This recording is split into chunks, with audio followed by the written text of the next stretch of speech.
Bem-vindo ao canal Livro Aberto, hoje dando continuidade aos comentários das lições bíblicas da editora Betel, falaremos sobre a lição de número 9, Família, Primeiro Ministério e Maior Patrimônio. O texto bíblico está na primeira carta de Paulo a Timóteo, capítulo 3, versículos 4 e 5, e versículos 5, versículos de 8 e 16. Entretanto, eu não vou fazer menção nesse texto durante o nosso comentário. Eu quero iniciar esta exposição desse texto, ou esse comentário desse assunto, falando sobre que um dos graves problemas que muitos líderes e pastores enfrentam no ministério não está relacionado às atividades ministeriais, mas à maneira como eles conduzem suas próprias famílias. Isso faz toda a diferença no êxito, no fracasso de muitos ministérios que nós temos visto por aí. E poucos são os pastores e obreiros, de um modo geral, que conseguem conciliar a atuação ministerial e a orientação e a educação e a condução de suas famílias.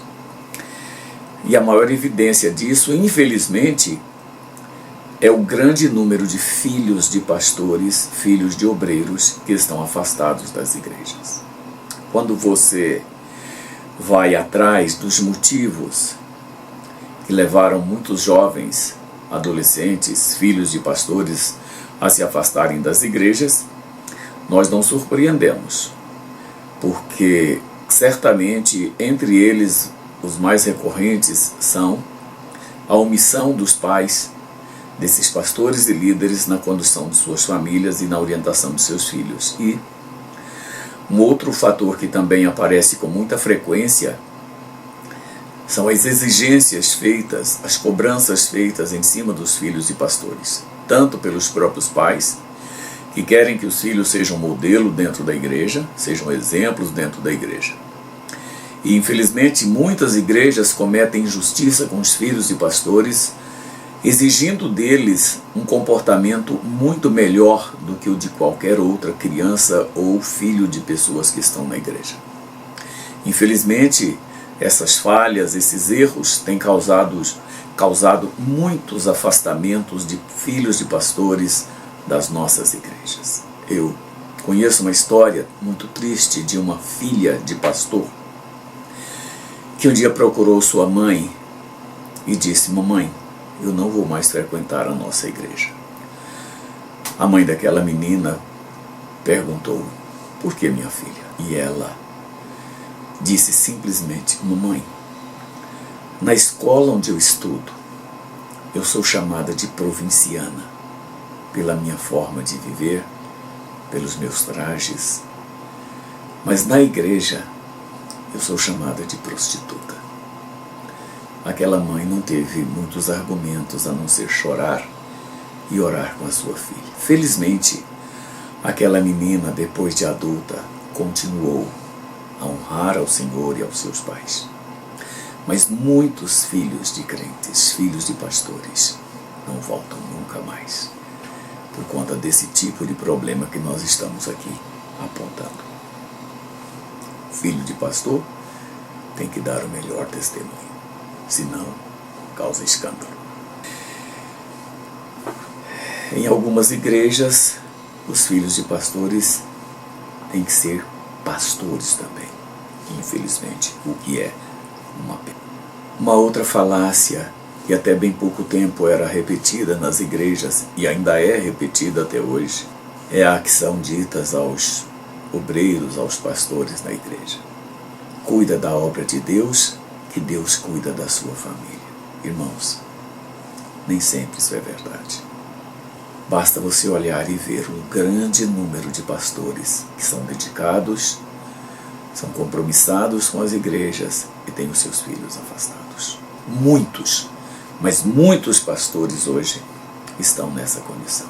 Agora, dizer que o pastor deve cuidar da igreja e que Deus cuida da família dele é no mínimo um contrassenso.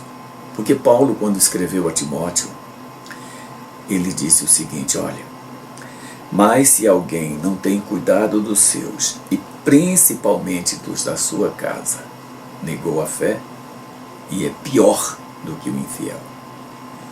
Então nós não podemos crer que essa falácia de que Deus cuida da nossa família quando nós estamos cuidando da igreja vai se cumprir se nós não cuidarmos dela. O primeiro ministério que Deus nos entregou foi a nossa família, e é dele que nós precisamos cuidar. Tá? O meu objetivo ao discutir esta lição, portanto, vai ser destacar atitudes e comportamento que pastores e líderes devem ter, a fim de mostrar que suas famílias ocupam um lugar importante no seu ministério. É isso que eu pretendo fazer.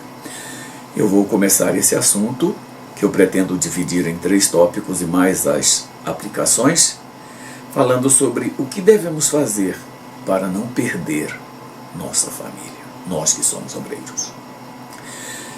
Eu diria que, em primeiro lugar, devemos cuidar dela mais do que cuidamos da igreja. E antes de você questionar o que eu estou afirmando, responda para você mesmo as seguintes perguntas que eu vou te apresentar agora. Primeira, quanto tempo você investe por semana na preparação do sermão e dos ensinamentos que você oferece à sua igreja? A segunda, quanto tempo você investe orando semanalmente pelos irmãos na igreja que enfrentam dificuldades ou qualquer outro tipo de problema? Terceira, quanto tempo nós investimos ou você investe por semana visitando pessoas que estão afastadas das igrejas? Quarta, quantas vezes por semana você liga ou manda mensagem para os irmãos que faltaram ao último culto? Quinta, o que nós fazemos e o que você faz quando alguém te procura na igreja por ter cometido um pecado ou estar com dificuldades espirituais? E uma sexta pergunta, quanto tempo você gasta por semana olhando os grupos no WhatsApp da sua igreja? Veja, o tempo que você gasta fazendo isso deve ser o mesmo que você gasta cuidando da sua família, cuidando dos seus filhos, na orientação, na oração, no aconselhamento, no acompanhamento deles. Quantos pais que não sabem o que se passa na vida acadêmica de seus filhos na escola? Quantos pais nunca foram a uma reunião de pais e mestres na escola? Nunca foram a um encontro com um dos professores dos filhos? Deixa tudo isso a cargo das esposas. Deixa tudo isso sob a responsabilidade das mães. Nós investimos tanto tempo na igreja e muito pouco tempo na criação dos nossos filhos. O resultado é esse, infelizmente, que nós estamos vendo, de muitos pastores estarem vendo seus filhos fora das igrejas hoje. Muitos, muitos mesmos. Agora lembre-se, agora que você tem oportunidade, agora que você tem tempo, aqueles que não cuidam de sua família é pior do que o infiel, do que um descrente. Eu gostaria aqui de parafrasear a palavra do Senhor Jesus de Mateus 16, versículo 26, quando ele disse: pois que aproveita o homem ganhar o mundo inteiro se perder a sua alma? Ou que dará o homem em recompensa da sua alma? Eu quero fazer aqui uma paráfrase desse texto, dizendo o seguinte: pois que aproveita ao pastor ganhar o mundo inteiro se perder a sua família?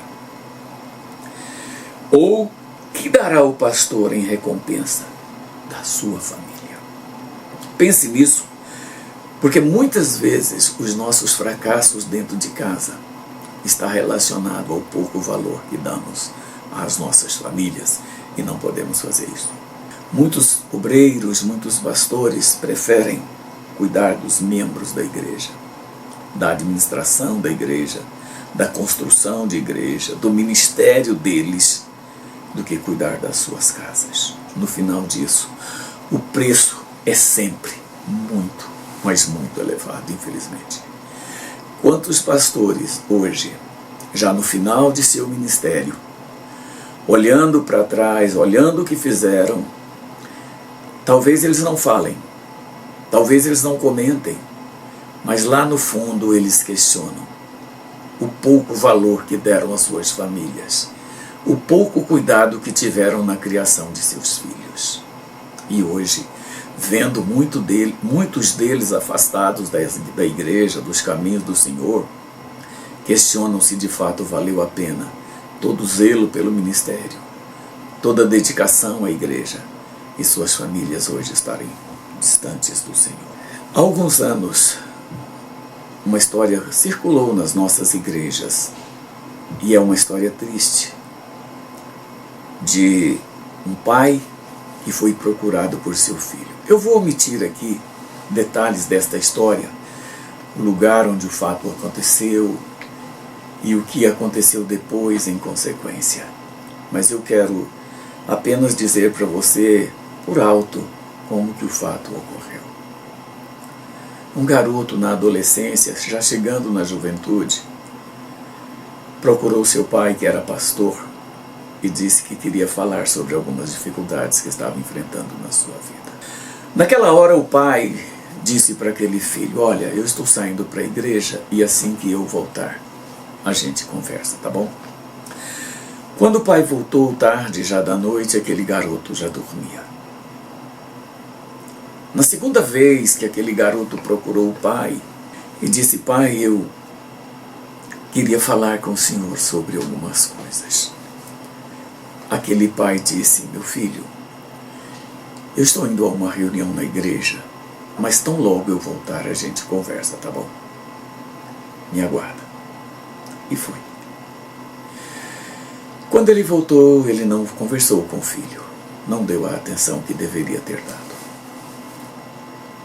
E uma terceira vez, aquele filho procurou o pai e disse: eu queria conversar com o senhor. Mais uma vez, o pai apresentou uma desculpa ou uma justificativa para não conversar e disse: meu filho, eu tenho uma reunião no ministério agora. Eu estou indo para a convenção. Mas eu volto. Assim que voltar, eu quero conversar com você sobre o que você tem a me dizer. E ele foi para a convenção. Quando estava em plena convenção, ele foi chamado à secretaria daquela igreja para atender uma ligação telefônica. Naquele tempo não tinha ainda o celular. E quando ele atendeu, do outro lado estava sua esposa chorando e disse para ele que aquele filho acabara de cometer suicídio. Eu não vou dizer aqui para vocês o que aconteceu. O fracasso consequente no ministério daquele pastor. Mas essa é a realidade. E quantos há que, felizmente, não perdem seus filhos para o suicídio, mas os perdem para o mundo, as drogas, o crime, a frieza espiritual, a marginalidade. Quantos há que passam por esta situação? Um costume que vem sendo adotado em muitas igrejas, principalmente as grandes igrejas, é a transferência hereditária do cargo de pastor para filhos. Ele ocorre para filhos, para parentes próximos, mas eu quero destacar aqui a transmissão de cargos de pastor para filhos. E uma das preocupações dos pastores que fazem isso é deixar uma grande igreja. Uma igreja bem estruturada, rica, com uma boa captação financeira. Mas eu queria dar uma sugestão, que a gente olhasse o outro lado. Que tal, ao invés de deixar grandes igrejas para os nossos filhos, muitos dos quais não têm sequer a chamada para o ministério, mas são investidos da autoridade e do cargo por transmissão hereditária. Por que nós não fazemos o seguinte? Deixemos para as nossas igrejas filhos que sejam grandes homens, Homens capazes de influenciar positivamente, de contribuir positivamente para o reino de Deus. E não somente deixar filhos que vão se aproveitar das igrejas que com muito labor foram criadas e construídas. O segundo tópico da nossa lição de hoje: não podemos priorizar ganhar o mundo inteiro e perder os nossos filhos. Muitas vezes achamos que fazer uma grande obra para Deus é ser um obreiro reconhecido, prestigiado, famoso, que tenha sob seus cuidados uma grande igreja. Todos que veem essas pessoas dizem: ali está um pastor bem-sucedido, ali está um homem que realizou uma grande obra. Quantas vezes nós ouvimos isso de tantos pastores que estão por aí? Mas não é necessariamente isso uma grande obra. Às vezes a grande obra que nós precisamos fazer é algo pequeno, algo simples. Numa das versões do filme Os 10 Mandamentos, existem várias versões, há um episódio interessante. No livro de Números, capítulo 20, está narrada a morte de Miriam durante a jornada no deserto. E naquela jornada houve tantas experiências, tanto de Miriam, de Moisés, do povo judeu de forma geral. Mas quando Miriam, nesse filme, quando ela está no leito de morte, Moisés chega próximo dela e diz assim: Miriam, ainda não é a hora de você partir. Nós ainda temos uma grande obra para realizar, que é levar o povo de Deus à terra prometida. A resposta de Miriam, ela é interessante e muito profunda. Mesmo sendo um diálogo imaginário, nós precisamos refletir sobre ele. Ela vira-se para Moisés e, olhando para ele, tranquilamente diz: não, Moisés, a grande obra que eu tinha que realizar na minha vida, eu já realizei, que foi tirar você das águas do Nilo. Todos nós nos lembramos de como ela agiu quando a mãe de Moisés colocou aquele cesto de junco betumado, um pequeno bebê, dentro ali nas margens do rio. Claro, tudo planejado por Deus, mas o grande papel de Miriam foi significativo demais. Quando ela chega para a princesa, filha de Faraó, e sabiamente pergunta: a senhora quer que eu chame alguém para cuidar dele? Naquele instante, ela salvou a vida de Moisés, ela salvou a vida do povo judeu, ela realizou uma das maiores obras que alguém poderia realizar. Quantas vezes nós queremos realizar um grande feito e nos esquecemos que pequenas coisas fazem muita diferença, que pequenas coisas podem mudar a história de uma nação, do mundo inteiro. Então esses episódios devem sempre nos despertar. Aparentemente não foi nada que Miriam fez ao sugerir para a princesa, filha de Faraó, chamar uma mulher hebreia para cuidar do garoto. Mas foi. Hoje a gente pode ver, infelizmente, que existem muitos filhos de obreiros órfãos de pais vivos, sabe? Porque ao invés dos pais darem atenção, ter cuidado com os filhos, eles preferem o ministério, eles preferem a igreja. Mas o preço disso tem sido muito alto. Nós não podemos, como muitos deixaram e deixam, a responsabilidade de ensinar e conduzir os filhos nos caminhos do Senhor para as mães. Não. As Escrituras dizem que nós, os pais, somos os responsáveis. Lembra de Deuteronômio capítulo 6? A instrução não é para a mãe, é para os pais. Paulo, escrevendo aos Efésios, há uma passagem que ele claramente se refere aos pais, aos homens, para cuidar dos filhos. E isso é muito importante, irmãos. Porque quem foi colocado como sacerdote dentro de casa não foram as nossas esposas. Somos nós, os homens. E nós, os obreiros, muito mais responsabilidade ainda temos. Não resta nenhuma dúvida disso. E lembre-se de uma coisa. Se a sua família não vale mais do que o seu ministério não vale nada. Entendeu isso? Quando eu digo que o ministério não vale nada, eu não estou sendo maldoso, não estou sendo aqui pejorativo, mas eu estou dizendo a você que nenhum trabalho fora de sua casa pode ter mais valor do que a sua família. É isso que eu quero dizer. Eu sinto pena de pastores jovens que têm filhos pequenos e que os deixam quase ao abandono para cuidar da igreja.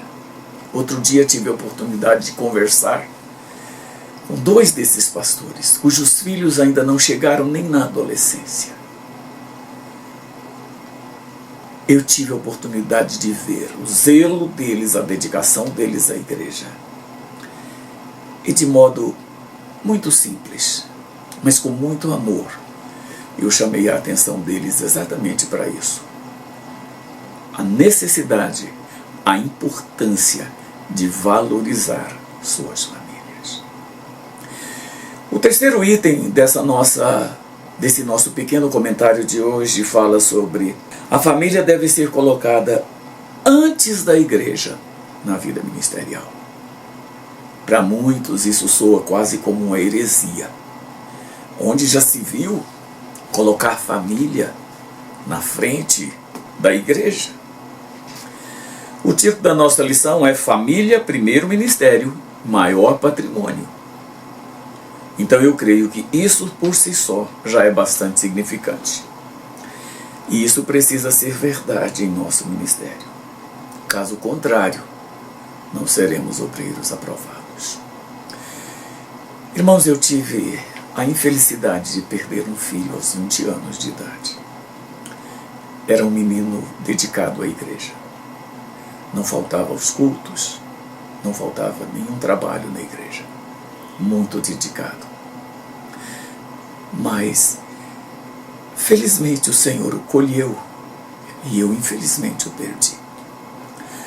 Mas eu guardo boas lembranças daquele garoto. Ele namorava uma moça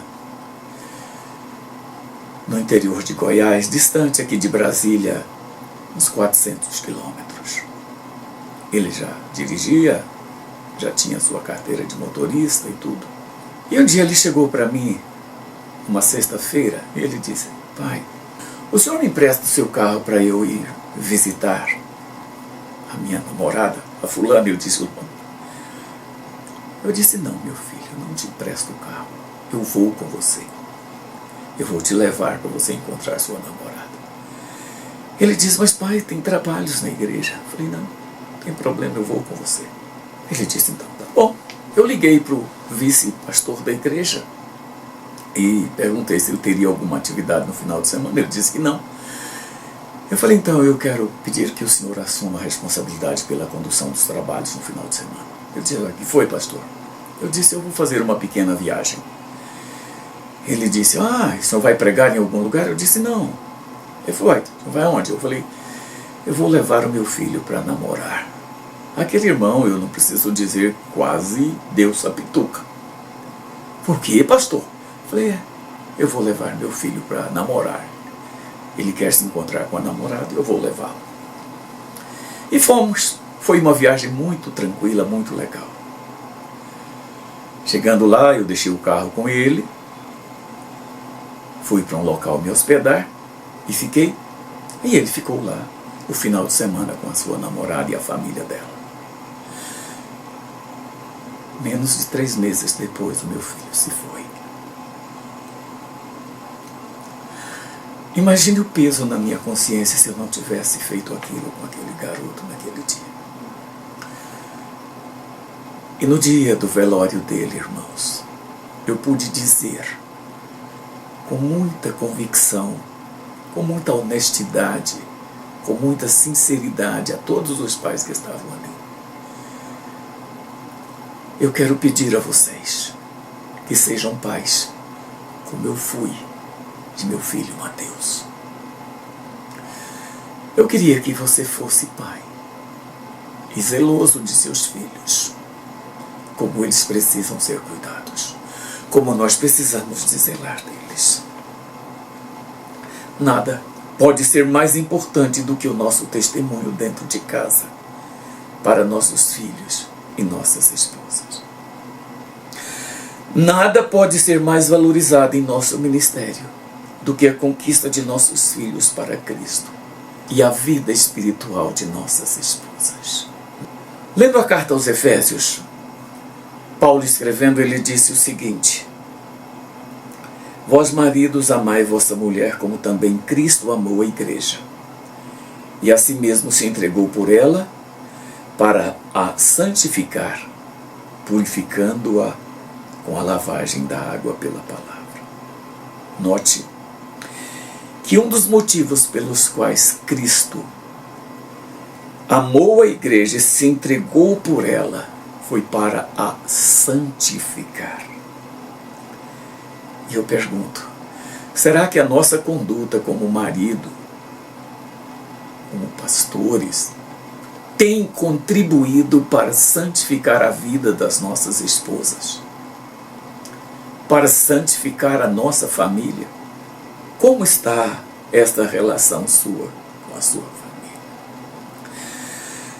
Não há nenhuma justificativa para o fracasso de nossas famílias. Mesmo que nossas igrejas sejam grandes, avivadas e possam atrair multidões. Nada justifica um fracasso nas nossas famílias. Algumas histórias bíblicas podem ilustrar muito bem o valor dado à família por uma e outras pessoas.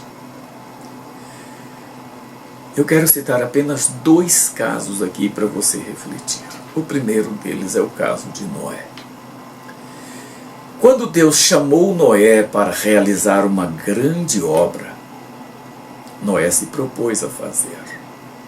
Noé se propôs a realizar, e as Escrituras nos contam a história como foi. Noé, para realizar a obra de Deus, ele perdeu tudo no mundo, tudo. Ele deixou seus amigos, ele deixou as riquezas, deixou suas terras, provavelmente, seus rebanhos, seus bens, tudo ele deixou. Entretanto, na arca estava sua esposa, seus 3 filhos e suas 3 noras. Noé perdeu tudo no mundo, mas ganhou toda a sua família. E o outro caso que eu quero citar é o caso de Davi. Davi, pelo contrário, quando foi chamado para ser o maior homem de Israel, o rei, ele conquistou tudo. Ele conquistou territórios, ele conquistou riquezas, ele conquistou súditos, ele conquistou tudo que ele quis conquistar. Mas ele perdeu o mais importante, que foi a sua família. A família de Davi. Se olharmos dentro dela, veremos que foi uma das mais fracassadas na história. Por quê? Tudo depende do valor que se dá àqueles a quem Deus nos confiou.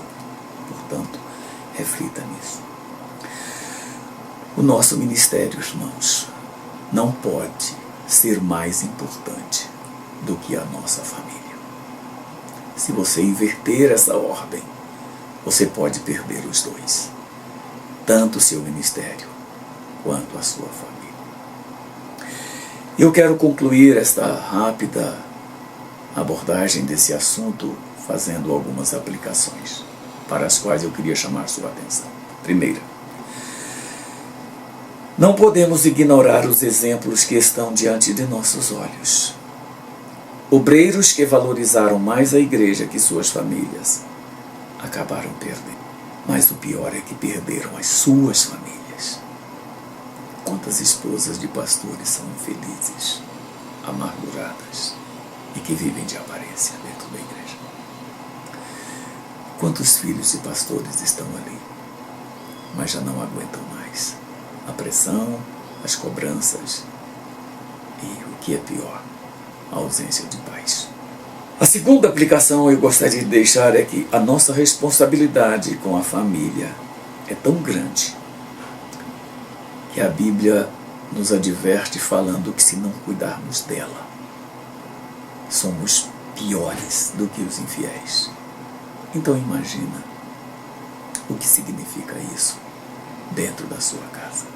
E a terceira aplicação é que, se você quiser saber como anda o seu cuidado com a sua família e principalmente com seus filhos, veja se você investe neles o mesmo tempo que você investe na sua igreja referente ao tempo que você gasta preparando o seu sermão, ao tempo que você gasta orando pelos irmãos na igreja, ao tempo que você gasta visitando pessoas, ligando ou mandando mensagens, ouvindo pessoas que te procuram na igreja.